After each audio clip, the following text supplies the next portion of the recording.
Pak, tadi kita sudah membahas, tadi Pak Firman sudah mengatakan lagi Pak, bahwa sebenarnya di daerah-daerah itu biarlah berkreativitas untuk mengentaskan kemiskinan karena berbeda-beda persoalannya gitu ya Pak ya. Nah, salah satunya kalau memang standarnya itu harus dari pusat, di daerah sendiri kan juga punya anggaran nih Pak. Selain pendidikan, di sisi ekonomi, apa Pak yang sudah dilakukan kreativitas ikut standar nasional? Sudah ada atau belum? Kalau ada seperti apa Pak? Iya, baik. Memang kalau tidak kreatif, kami mendistribusikan APBD, ya kemiskinan tidak akan bergerak seperti yang kita harapkan. Karena itu melalui instrumen, lagi-lagi melalui kewenangan yang ada, instrumen kebijakan dan anggaran, kami di Kota Tangerang Selatan mendesain beberapa program yang didorong untuk melakukan pengentasan kemiskinan. Seperti di sektor koperasi, kita mencoba untuk mengangkat kebudayaan lokal. Dari sisi misalnya kuliner, kemudian juga baju batik. Kita sedang melombakan kepada masyarakat, mendorong masyarakat untuk membuat batik khas Tangsel dengan motif anggrek dan seterusnya. Kemudian makanan-makanan khas Tangerang Selatan itu terus kita dorong untuk laku di pasaran yang lebih luas lagi. Jadi pemerintah juga membantu untuk pasarnya ya Pak. Ini persoalan UKM kita kan pasar, bukan betul, pada produksi gitu. Betul. Jadi mulai dari sisi permodalan kita bantu mereka melalui terlebih lagi sekarang kami sudah mempunyai holding company. Oh ada kita ya Pak, dari BUMD ya? Dari BUMD kita dorong mereka untuk membentuk BPRS, dan BPRS ini nanti kita ada tugas khusus bagi mereka untuk intervensi permodalan ke UMKM. Sisi produksi kita bantu mereka secara maksimal, dari mulai desain, dari mulai mutu, pengemasan dan seterusnya sampai itu berapa yang terlibat kurang lebih dengan adanya program-program itu, berapa banyak yang terlibat dan itu bisa meningkatkan pendapatan mereka Pak? Alhamdulillah, karena kita lakukan melalui BIMTEK dan melalui pelatihan bagi mereka setiap tahun, beberapa dinas melakukan itu, dinas koperasi, dinas industri dan perdagangan, dinas industri perindustrian, dinas perdagangan, industri dan perdagangan, serta dinas ketenagakerjaan, serta dinas pemberdayaan masyarakat. Itu setiap tahun mereka kita dorong untuk melakukan pelatihan bagi pelaku-pelaku UMKM, dan pesertanya minimal harus 100. Oh gitu. Jadi ya, kalau 4 dinas paling tidak mereka harus melatih 400 UMKM. Jadi BLK di tempat Bapak terpakai dong ya, banyak BLK kosong soalnya Pak. BLK memang kewenangan provinsi, tetapi ya kita manfaatkan secara optimal. Jadi ada kerjasama yang baik juga dengan tingkat provinsinya ya Pak ya. Bahkan tahun ini Tangerang pemerintah kota akan membangun satu gedung inovasi center, gedung UKM center, 10 lantai dengan biaya yang cukup besar, hampir 100 miliar. Di sana setiap lantai pusat training itu nanti ya? Pusat training sampai pemasaran, sampai pelatihan dan seterusnya. Itu bisa nerima dari daerah lain nggak Pak kalau ada yang mau titip di Tangsel? Kita khususkan dulu untuk internal dulu ya? Untuk IKM di Tangerang Selatan. Makanya saya mengajak kepada para pelaku UKM, saya bilang ganti namanya deh, jangan usaha kecil menengah, tapi industri kecil menengah. Industri ya. Startup, mereka itu startup gitu. Kita dorong motivasinya dari sisi itu. Bagus banget nih. Ya Pak Husni, kalau kita lihat lagi bicara tentang ekonomi itu sekarang pemerintah nambah lagi nih dana desa ya. Dana desa itu juga kalau kita lihat dari sekarang sudah tahun 2018 ini sekitar 60 triliun ya Pak ya. Nah kan cukup besar juga, itu kan boleh diberdayakan untuk 79.400 desa kurang lebih ya Pak ya. Nah sebenarnya dari sisi penggunaan selama ini 2 tahun gitu ya, kalau kita lihat kok menurunkan kemiskinannya masih sangat kecil ya. Nah apakah dana desa yang digunakan ini, pemerintah kan minta tahun ini untuk 30% untuk padat karya ya Pak ya. Nah persoalannya kan kalau kita bicara padat karya itu tidak mudah orang-orang miskin itu diberdayakan membuat sesuatu barang gitu. Yang ada nanti barangnya gampang rusak, terkena lagi KPK gitu. Nah sejauh mana fleksibilitas dalam penggunaan dana desa benar-benar untuk pemberdayaan masyarakat dibandingkan untuk tender? Saya lihat masih banyak, ada beberapa yang masih ditenderkan. Jadi yang kerja bukan orang miskinnya gitu Pak. Gimana Pak? Ya baik, itu menarik. Pertama saya harus jawab stunting dulu nih Mbak Afi. Stunting memang sekarang sedang menjadi, bukan sedang dari dulu sebetulnya, tapi kita arahkan lebih difokuskan untuk beberapa kabupaten. Sekarang ada 100 kabupaten yang kita perhatikan untuk memastikan cara pelaksanaannya. Khusus untuk yang dana desa yang digunakan di padat karya, memang itu sudah ada SKB 4 Menteri, dan itu memastikan kalau harus menggunakan contohnya, yang bisa kerja itu misalnya orang miskin atau orang yang sedang menganggur, dan proyeknya dan sumbernya harus menggunakan desa orang desa. Jadi emang desa setempat ya. Desa setempat. Okay. Jadi memang dampaknya kita harapkan bisa meningkatkan meningkatkan kesempatan kerja yang pastinya, tapi juga meningkatkan pendapatan mereka. Nah, itu juga dikaitkan dan kebetulan Kemenko PMK mengkoordinasikan untuk mengeliminasi atau mengurangi stunting.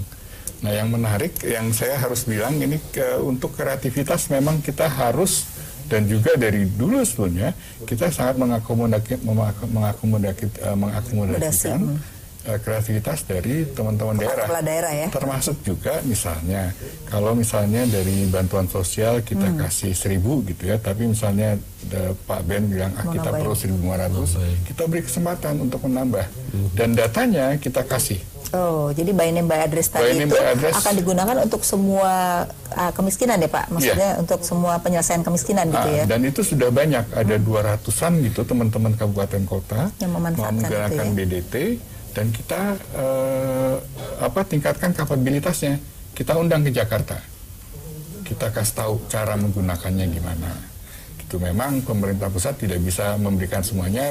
Paling yang pelatihan, ruang pelatihan dan guru-gurunya kita tanggung gitu. Tapi mungkin akomodasi dan biaya perjalanan ditanggung oleh bagi-bagi gitu ya oleh daerah. Tapi yang penting kalau daerah mau menggunakan data itu Pak sebagai alat untuk menyelesaikan kemiskinan, apakah data itu bisa diakses kepada kepala daerah Pak untuk bisa, dan itu arahnya. Makanya saya katakan tadi sampai sekarang itu udah ada 200-an yang memanfaatkan data itu.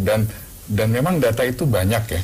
Jadi kita tidak, jadi kalau teman-teman ekonom gitu dapat dari Susenas langsung tahu indikatornya apa saja, enggak, ini kita tahu kalau data ini harus dimengerti dan cara penggunaannya juga kita harus diskusikan. Makanya ada pelatihannya untuk membaca data itu ya. Dan pelatihannya kita tanggung kecuali akomodasi sama perjalanan dinas karena memang agak banyak. Cuma memang itu kita pastikan karena memang komitmen dari pemerintah dan Bapak Presiden sendiri untuk penanggulangan kemiskinan harus pakai data basis itu ya. Oke. Pak Firman, ini ada yang menarik ya, sejak terjadinya 6 tahun yang lalu kita punya undang-undang keuangan negara ya.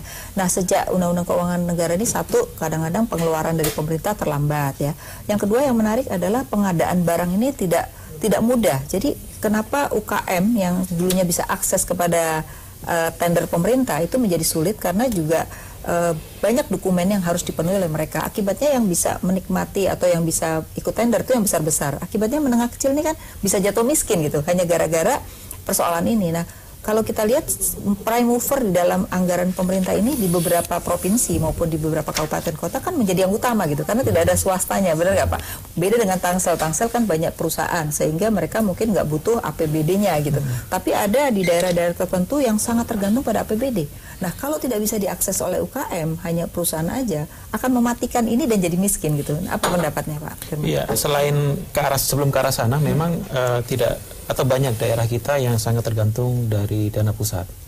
Dan mayoritas ketergantungan itu alokasinya juga lebih dari 60% untuk belanja rutin. Betul. Untuk gaji PNS. Jadi memang persoalannya jauh lebih struktural. Kalau kita tanya beberapa kepala daerah, mereka menyampaikan ya gimana mau kreatif kalau mandatory spending kita untuk gaji rutin saja sudah 60-70%, yang discretionary tinggal 30%. Itu pun juga sudah ada rebutan sektor-sektor yang memang secara konstituen juga meminta. Ada daerah-daerah yang memang beruntung memiliki sumber hasil bumi yang melimpah sehingga dana bagi hasil juga sangat membantu. Tapi daerah-daerah yang tidak memiliki sumber hasil bumi, tentu itu memiliki karakteristik yang perlu menjadi perhatian pemerintah pusat. Nah, kembali ke bagaimana aksesibilitas industri kecil dan menengah terhadap proyek-proyek dari yang bersumber dari keuangan negara. Saya rasa pemerintah daerah juga punya tanggung jawab, tadi sudah disampaikan terkait dengan pola-pola pendampingan, capacity building. Saya melihat banyak faktor persoalan kemiskinan itu justru selain tadi ya aspek kelembagaan memang pemerintah daerah, tapi ketidakmampuan untuk capacity building. Kalau Amartya Sen bilang bahwa pembangunan itu the expansions of human capacity sebenarnya. Jadi bagaimana kita bisa mengekspansi kemampuan dari manusia. Jadi kalau tidak hanya having more, tapi to be more. Jadi kalau having more itu fisik, kebutuhan pokok, tapi to be more kita selesaikan dengan edukasi, dengan akses dan sebagainya. Nah tadi yang Mbak Avi sampaikan adalah to be more. Kita juga berharap ada proses naik kelas ya. Jadi industri rumahan, kemudian naik ke kecil. Nah itu yang susah banget kayaknya naik kelas ya.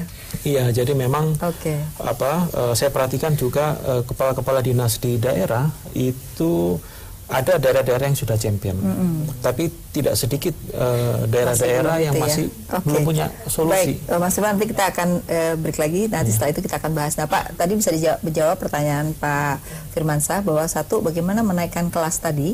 Kemudian yang kedua, mengenai APBD itu, apakah selama ini hanya yang besar-besar aja yang dapat, tapi juga apakah ada proyek misalnya kalau 5M ke bawah itu nggak usah gede-gede, terus kalau 200 juta ke bawah cukup yang kecil-kecil. Nah ini kan untuk membesar porsi daripada kue APBD itu sendiri. Tapi kita harus break dulu ya Pak ya. Pemirsa jangan kemana-mana, tetap di Economic Lounge with ISEI.